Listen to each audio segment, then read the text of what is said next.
ഒരുപാട് കാത്തിരുന്നൊരു മൂവിയായിരുന്നു മിക്കി 17. എൻ്റെ സിനിമ കാണാനുള്ള ഒരു സമയക്കുറവ് കൊണ്ടും ചില തിയേറ്ററുകളിൽ അവൈലബിൾ അല്ലാത്തത് കൊണ്ടും കാണാൻ പറ്റിയിരുന്നില്ല. എൻ്റെ OTT എൻ്റെ ഡിജിറ്റലി റിലീസ് ആയിട്ടുണ്ട് ഈ മൂവി.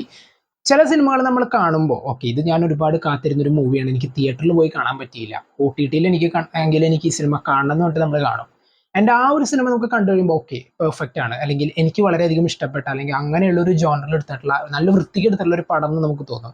എൻ്റെ അങ്ങനെ തോന്നിയൊരു മൂവിയായിരുന്നു മിക്കി 17. പ്രത്യേകിച്ച് ഈ സിനിമയെക്കുറിച്ച് ഒരുപാട് മിക്സ്ഡ് റിവ്യൂസ് കേട്ടിരുന്നു. പക്ഷേ എന്നിരുന്നാലും പടം കണ്ടപ്പോൾ എനിക്ക് തോന്നിയൊരു കാര്യം, ശരിക്കും ഒരു വിയേർഡ് ഐഡിയ തന്നെയാണ് ഇതിൻ്റെ ആ ഒരു ഡയറക്ടർ അല്ലെങ്കിൽ ഒരു ഹോൾ ക്രൂ ഈ സിനിമയിൽ സെറ്റ് ചെയ്തിട്ടുള്ളത്.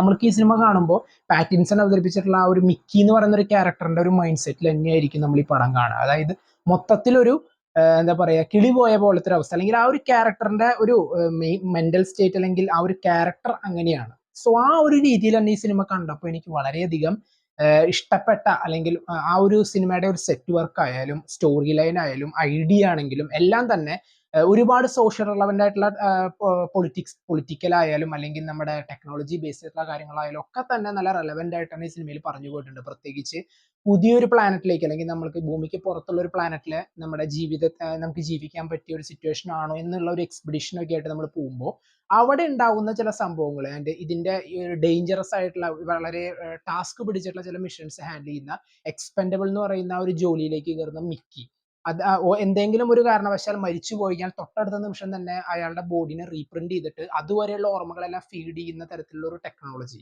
ഇതൊക്കെ നമുക്ക് കേൾക്കുമ്പോൾ ഇത് അധികം ദൂരമല്ല. കാരണം വെച്ച് കഴിഞ്ഞാൽ ഇതിപ്പോ നിയറസ്റ്റ് ഫ്യൂച്ചറിൽ തന്നെ ഇങ്ങനെയുള്ള ടെക്നോളജീസ് അവൈലബിൾ ആവാം എന്നുള്ള രീതിയിൽ നമ്മളെ കൊണ്ട് എത്തിക്കുന്ന ഒരു സ്റ്റോറി ഐഡിയ ആയിട്ടാണ് തോന്നിയത്. ആൻഡ് ഒരുപാട് രീതിയിലുള്ള ടെക്നോളജിക്കൽ അഡ്വാൻസ് നമ്മൾ കാണുന്നുണ്ട്. പ്രത്യേകിച്ച് ഇപ്പോൾ എ ഐ ഫീൽഡിലാണെങ്കിലും ശരി, ആർട്ടിഫിഷ്യൽ ഇന്റലിജൻസ് എത്രത്തോളം ഡെവലപ്ഡ് ആയി എന്നുള്ളത് നമ്മൾ കണ്ണടച്ച് തുറക്കുന്ന സമയം കൊണ്ടാണ്. ആൻഡ് ഇങ്ങനെയുള്ള സ്റ്റോറി ഐഡിയാസിനെയൊക്കെ വളരെ കണ്ണിങ് ആയിട്ട് തന്നെ പ്രോപ്പർ ആയിട്ട് പ്ലേസ് ചെയ്തിട്ട് തന്നെയാണ് ബോ ജൂങ് ഹോ ഈ സിനിമയിൽ കൊണ്ടുവന്നിട്ടുള്ളത്. ആൻഡ് അദ്ദേഹത്തിന്റെ പാരസൈറ്റിന് ശേഷമുള്ള ഒരു മൂവി എന്ന് പറയുമ്പോൾ വലിയ രീതിയിൽ എക്സ്പെക്ടേഷൻ ഉണ്ടായിരുന്ന ഒരു മൂവി തന്നെയാണ്. എനിക്ക് ആ ഒരു എക്സ്പെക്ടേഷൻ എല്ലാം ഫുൾഫിൽ ചെയ്യുന്ന രീതിയിൽ തന്നെയാണ് ഈ സിനിമ സെറ്റ് ചെയ്തിട്ടുള്ളത്.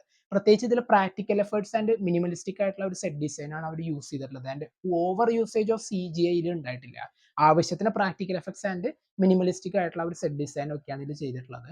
ആൻഡ് അത് മാത്രമല്ലാതെ പാരസൈറ്റിന്റെയും സ്ക്വിഡ് ഗെയിമിന്റെയും ബാക്ക്ഗ്രൗണ്ട് സ്കോർ അല്ലെങ്കിൽ മ്യൂസിക് ചെയ്തിട്ടുള്ള ആൾ തന്നെയാണ്, ആ ഒരു മ്യൂസിക് ഡയറക്ടർ തന്നെയാണ് എന്ത് ചെയ്തിട്ടുള്ളത്. ആൻഡ് അതുകൊണ്ടൊക്കെ തന്നെ എന്താ പറയുക, നമുക്ക് ഈ സിനിമ കാണുമ്പോൾ ആ ഒരു മൂഡ് ഉണ്ട്, ഈ ഒരു സൈക്കോളജിക്കൽ സ്കൈഫൈ ത്രില്ലർ എന്ന് നമുക്ക് പറയാൻ പറ്റും. കാരണം ലൈഫിന്റെ ഒരുപാട് കാര്യങ്ങളെ കുറിച്ചിട്ട് എടുത്തെടുത്ത് പറയുന്ന ഒരു പല സെഗ്മെന്റുകളും ഈ സിനിമയിലുണ്ട്. ആൻഡ് അതെല്ലാം തന്നെ നല്ല രീതിയിൽ തന്നെ കൺവേ ചെയ്യാനായിട്ട് സാധിച്ചിട്ടുണ്ട്. ആൻഡ് സെൽഫ് നരേറ്റീവ് ആയിട്ടുള്ള ഒരു രീതിയിലാണ് സിനിമ പോകുന്നത്. മിക്കി തന്റെ ലൈഫിൽ ഉണ്ടായിട്ടുള്ള ഓരോ കാര്യങ്ങൾ ഇങ്ങനെ ഇങ്ങനെ പറഞ്ഞു പറഞ്ഞു പോകുമ്പോൾ അതിലേക്ക് വരുന്ന ക്യാരക്ടേഴ്സിന്റെ ഇമ്പോർട്ടൻസ്, ചില സീനുകളൊക്കെ ശരിക്കും പറഞ്ഞ ഒരു പക്ക സ്പൂഫായിട്ട് തന്നെ എടുത്തു വെച്ചിട്ടുണ്ട്. അതുപോലെ തന്നെ ഡയറക്റ്റ് ആയിട്ടും ഇൻഡയറക്റ്റ് ആയിട്ടും ഒരുപാട് പേരെ ട്രോളിയിട്ടുള്ള ചില സിറ്റുവേഷൻസും ഈ സിനിമയിലുണ്ട്. സോ ഓവറോൾ ആ ഒരു സ്കൈഫൈ ജോണറിനോട് വളരെയധികം നല്ല രീതിയിൽ തന്നെ എക്സിക്യൂട്ട് ചെയ്ത ഒരു മൂവി തന്നെയാണ് മിക്കി 17. ആൻഡ് എഡ്വേർഡ് ആഷ്ടൺ എന്ന് പറയുന്ന ഒരു റൈറ്ററുടെ മിക്കി 7 എന്ന് പറയുന്ന ഒരു നോവലിന്റെ മൂവി അഡാപ്റ്റേഷൻ കൂടിയാണിത്. ഏതാണ്ട് ഒരു മിക്കി 70 എന്നുള്ള പേരിലേക്ക് പിന്നീട് റീനെയിം ചെയ്തതാണ്. ഇതിന്റെ ആ ഒരു പൊട്ടൻഷ്യൽ സീക്വൽ ഉടൻ തന്നെ പ്രതീക്ഷിക്കാം എന്നുള്ള രീതിയിലാണ് സിനിമ അവസാനിച്ചിട്ടുള്ളത്. അതിനുള്ള ഹിന്റ് ഇതിന്റെ ഡയറക്ടർ കൊടുത്തിട്ടുണ്ടായിരുന്നു. ഈ സിനിമയുടെ ആ ഒരു ഷൂട്ടിംഗ് നടക്കുന്ന സമയത്ത് എത്രാമത്തെ മിക്കി ആയിട്ടാണ് ഈ ഒരു ക്യാരക്ടർ പ്ലേ ചെയ്യുന്നതെന്ന് പാറ്റിൻസണോട് ഡയറക്ടർ പറഞ്ഞിട്ടുണ്ടായിരുന്നില്ല.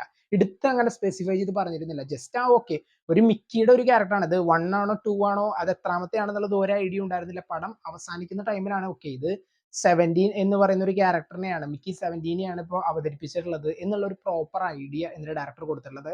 തന്റെ ആ ഒരു കരിയർ ലൈഫിൽ ഇതുവരെ ചെയ്തിട്ടുള്ള ഒരു വിയർഡസ്റ്റ് ആയിട്ടുള്ള ഒരു മൂവി എക്സ്പീരിയൻസ് ആയിരുന്നു എന്നാണ് അദ്ദേഹം ഈ സിനിമയെ കുറിച്ചിട്ട് സൂചിപ്പിച്ചിട്ടുണ്ടായിരുന്നത്.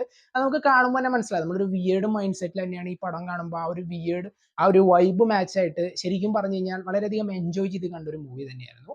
പടം ഇപ്പോൾ ഡിജിറ്റലി അവൈലബിൾ ആണ്. സോ എന്തൊക്കെയാണ് നിങ്ങൾക്ക് പടത്തെക്കുറിച്ചുള്ള അഭിപ്രായങ്ങൾ, എന്തായാലും കണ്ടു നോക്കുക. നല്ല രീതിയിൽ തന്നെ അവർ എക്സിക്യൂട്ട് ചെയ്ത് സിനിമേനെ വെച്ചിട്ടുണ്ട്.